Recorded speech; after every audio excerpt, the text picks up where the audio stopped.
Hey everybody, I hope you guys have had a good week so far. Today we are going to move into something that a lot doesn't really get talked about a whole lot. If you notice, it's the Forgotten War, and it's actually the story of the Korean War and its impact on world history. And I'll explain why it's called the Forgotten War because it's important, and I'll explain why here in a second. But first, here's what we're going to get into today. We're going to look at the different political philosophies of North and South Korea. We're going to look at what the concepts of containment and domino theory are and what role they play in all of this. We're going to talk about the war itself. And then we're going to talk about how the war ended and why there's still tension and conflict in the region, though it's not military conflict in that sense. So first, how did we get to this point? So during World War II, Korea had been conquered by Japan as part of Japan's expansion into Asia and the Pacific. So Korea was conquered by Japan, and after the war ended, there was a decision to be made. What happens to the places that Japan took over? A lot of places had been colonies of European countries, France, the Dutch, Britain even. And so those countries, they were returned to their former colonizers after World War II ended. So an example of that would be Vietnam. Vietnam had been a French colony prior to World War II. And after the World War II ended, the world decided that Vietnam should go back to the French. Now, Vietnam didn't get their independence. They go back to France. It's France's problem. Korea, though, was in a unique position. It had never been colonized by any other country. It had been its own separate sovereign country up until Japan conquered it in the 1910s or maybe 20s. So it had been its own independent country prior to the arrival of the Japanese. And so it was decided by everyone except the Koreas, because why would they need to worry about this? But everyone decided, except for the Koreas, that the peninsula would be split into two separate countries, North and South Korea, at the 38th parallel. So the 30th parallel is a horizontal line that runs across the peninsula, and that is what they use as a dividing line between North and South Korea. Obviously, if you're north of the 30th parallel, North Korea, south of that 30th parallel, South Korea. Now, obviously, that did not work out the way anybody thought it would. And one of the reasons that didn't work out is because of the politics behind everything. North Korea, and largely this whole conflict, is over the idea of communism versus capitalism. North Korea, above the 30th parallel, was supported by the Soviet Union. The Soviet Union gave funding, military support, logistics to the new North Korean government. The Soviet Union, under then leader Joseph Stalin, put Kim Il-sung in charge as the leader of the newly created Democratic People's Republic of North Korea. Now, obviously, that name is misleading because there's not very much that's democratic about North Korea, then or now. And so North Korea, largely because of the support they got from the Soviet Union, adopted communist policies in terms of economic policies, that kind of thing. And they began to train its military and prepare its people for the future. Now, the future that the North Koreans were planning for was vastly different from the future the South Koreans were preparing for. So this North Korea was backed by the Soviet Union and this idea of communism. The South Koreans, though, had the support of the United States and the support of the ideas behind capitalism, which is the economic policy that we as in Western countries typically follow. Syngman Rhee was the was the person chosen as the leader of South Korea. Now, Kim Il Sung in North Korea had enjoyed the good support of Joseph Stalin's Soviet Union. Syngman Rhee, though, the U.S. was hesitant, but they ended up supporting him.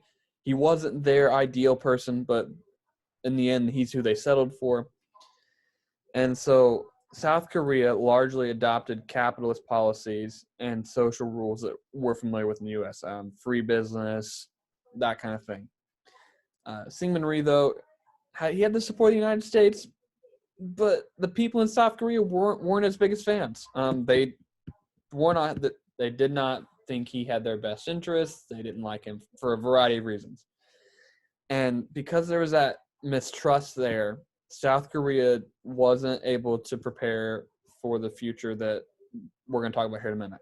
And that'll be a role here in a second. But both sides, North and South Korea, had the future goal of uniting the peninsula under their one country. North Korea wanted to unite the whole peninsula under their communist government. South Korea wanted to do the same with the capitalists or the economic policies. And it was actually the North Koreans who struck first. On June 25th, 1950, about 75 to 100,000 North Korean troops with weaponry and training provided by the Soviet Union invaded South Korea, and within 3 days, they had captured the capital of Seoul. So June 25th, they crossed the 30th parallel. 3 days later, June 28th, they actually capture the South Korean capital of Seoul. And within a few weeks after that, North Korea had managed to pretty much run across the entire peninsula. There was just a small portion at the bottom near the city of Busan, I believe, that was still under South Korean control. The United States was watching all of this, and they were afraid that South Korea would be the first of a series of countries that would fall, and they were afraid this became known as the domino theory. So essentially what the domino theory is what it shows here. If one country falls to communism, then another one will fall, then another one, and so on. And eventually the whole world is going to be full of communist countries. This was a big fear of the United States in the 1950s.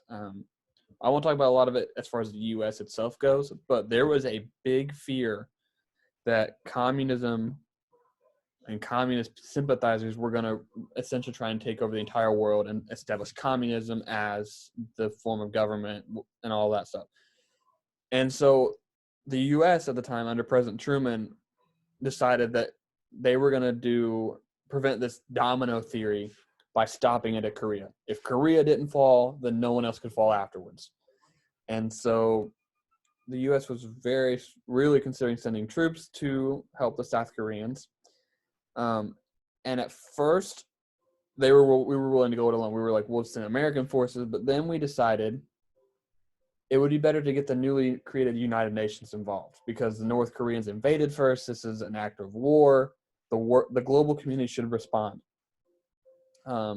So the U.S. asked the United Nations to help, and the UN Security Council voted to send a United Nations force to Korea to support the South.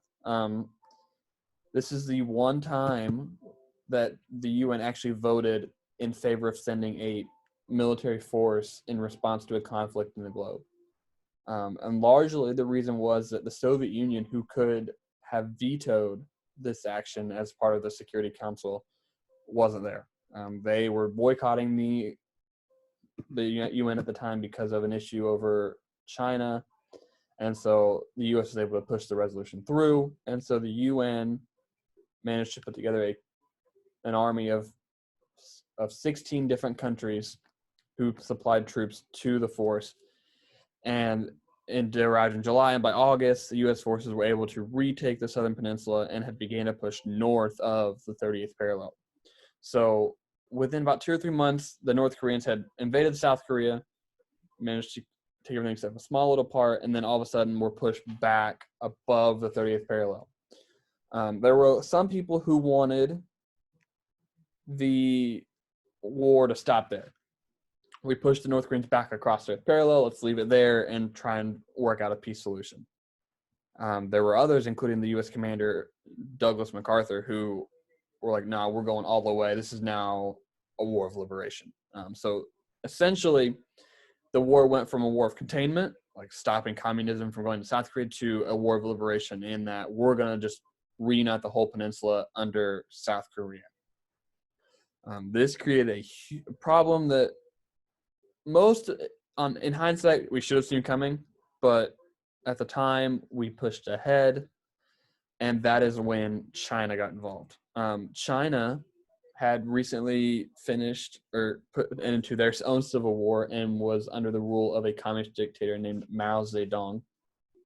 And he had warned the UN forces, the US forces, that if they moved any closer to the border with China, which was the Yalu River, China would respond militarily. So the U.S. kind of ignored it. We kept pushing forward. And eventually, I believe in October of 1950, China sent roughly 500,000 troops into the fight in support of North Korea and pushed the U.S. forces back to the 30th parallel. So within a year, there had been a North Korean push all the way to right here. We got involved, the U.S. and the UN, and pushed them all the way up to here, this red line up here. China got involved, sent their forces in, and then they pushed us back to the 38th parallel again. So really, no ground was gained in the first year of the war. North Koreans had pushed south, were pushed back north. China got involved, pushed over back to 30th parallel, and that's where things sat for the next 2 years. In 1951, the different people involved began peace talks at Panmunjom, which is this area here. It is a joint security area in what is now the DMZ. Now, they started the negotiations in 1951.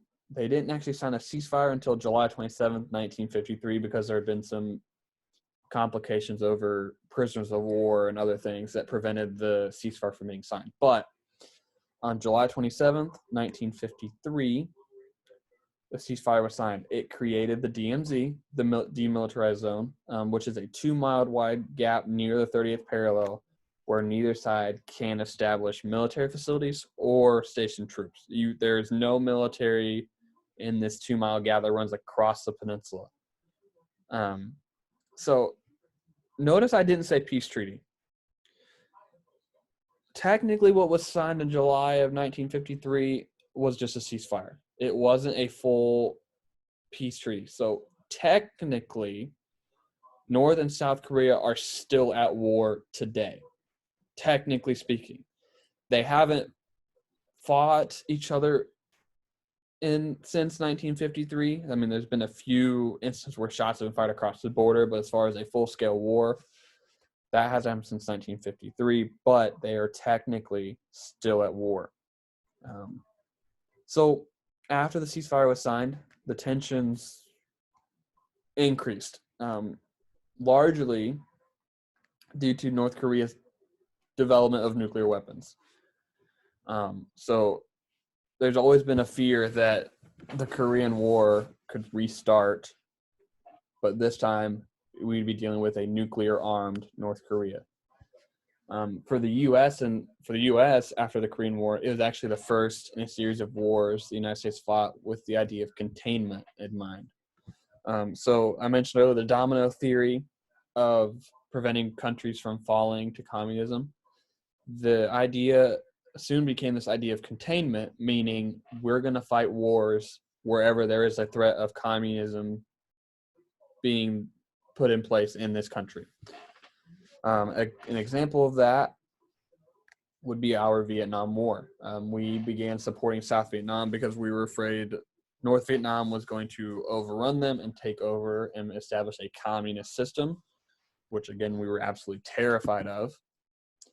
And so that is one of the reasons that we got involved in Vietnam. There are other reasons that come later, but there was always this idea in the background of we're fighting this to prevent the spread of communism. And so the reason that the Korean War is often called the Forgotten War is because it gets overshadowed by Vietnam.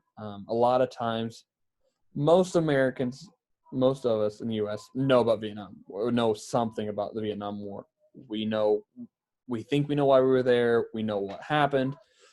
And so the Korean War is kind of forgotten. Um, it's kind of pushed out of everybody's mind. But it is still just as relevant today in terms of remembering the people who fought there as any other war we've been involved in, but oftentimes it's overlooked by Vietnam. But this is also where we get to how this is improving today.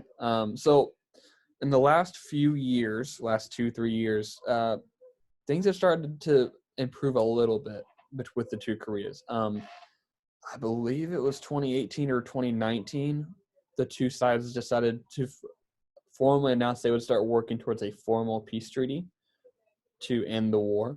They announced they would start negotiating to formally end the Korean War.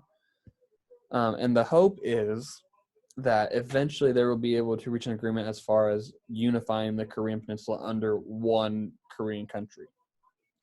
That's a big hope, but there are those out there who hope that this announcement of agreeing to work towards a peace treaty is a good step. It also helps that North Korea's other big enemy, the United States, we've started to negotiate with North Korea directly. In 2018 and again in 2019, President Trump met with the leader of North Korea, Kim Jong-un, and one of those times was actually at the DMZ in the Koreas. He went to the Panmunjom security area. He met with the South Korean president, and then he also agreed to meet with Kim Jong-un again. And they actually met in the middle and shook hands, and then President Trump became the first American leader to step into North Korea. So this picture here is just a picture of that happening. He stepped into North Korea with Kim. And so there's hope that, like, with the U.S. kind of on board, that the peace treaty talks there's a better chance they'll succeed with the U.S. support. Nothing has officially been done yet, but there is good hope that this is what will help bring stability and hopefully peace to the region. So as far as what you guys will be doing, kind of what we've been doing before, series of short answer questions and multiple choice questions on campus or Canvas. This will be due Monday, May 11th at 8 a.m. And then, as always, if you have any questions, shoot me an email or a Canvas message, what have you. Other than that, I hope you all have a good weekend, and I will see you all next week, hopefully.